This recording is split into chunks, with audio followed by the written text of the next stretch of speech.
Hello everyone, welcome to my YouTube channel Always Be a Student. I am Neha Vaishne. I hope you all are doing well. इस वक्त आप आराम से बैठकर इस video को देख रहे हैं। अगर मैं आपसे कहूँ कि आज आप जिस जगह पर बैठे हो वो जगह आज से करोड़ों साल पहले 8,500 डिग्री के तापमान से पिघल रही थी, या फिर जिस जगह पर आप बैठे हो वो जगह लाखों साल तक बर्फ से ढकी हुई थी, तो ये दोनों ही बातें सच हैं। इस वीडियो में आप पृथ्वी के 450 करोड़ साल के सफर को देखेंगे। अरबों साल पहले मिल्की वे गैलेक्सी के एक कोने में गैस और धूल का बादल घूम रहा था। इसमें किसी पुराने तारे के अवशेष भी थे, जिसमें बहुत पहले सुपरनोवा विस्फोट हुआ था। गैस और धूल के कण तैरते रहे, लेकिन वे शुरू में दूर दूर ही थे। लेकिन तभी पास के एक तारे में भी सुपरनोवा विस्फोट हुआ, जिससे अंतरिक्ष में प्रकाश और ऊर्जा के झटके वाली तरंगें चारों ओर फैल गईं।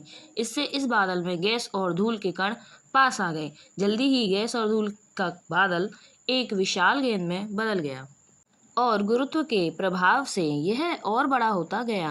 गैस और धूल के कणों के बीच अंतरक्रिया होने लगी और गेंद के अंदर शक्तिशाली नाभिकीय प्रतिक्रिया होने लगी, और बादल की गेंद सूर्य जैसे तारे में तब्दील हो गई, जबकि धूल और गैस का बहुत सारा हिस्सा सूर्य का चक्कर लगाने में लग गया, जिससे ग्रह निर्माण करने वाली चक्रिकाओं का निर्माण हुआ। कालांतर गैस और धूल कण फिर पास पास आने लगे और ग्रह निर्माण की प्रक्रिया शुरू हो गई। जल्दी ही ये गैस और धूल के कण मिलकर एक बड़ा आकार लेने लगे, जबकि गैस और धूल के कण अब भी सूर्य का चक्कर लगा रहे थे। इन पिंडों से धूल और गैसों के कारण और ज़्यादा मात्रा में जुड़ने लगे, और उनमें से एक पिंड आगे चलकर हमारी पृथ्वी बन गई।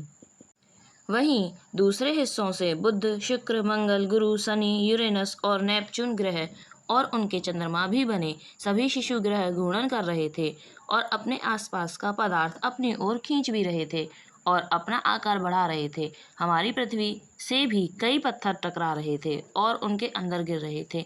इस पूरी प्रक्रिया में उसका पदार्थ गर्म होता गया और वह पिघली हुई चट्टान की एक विशालकाय गेंद बन गई।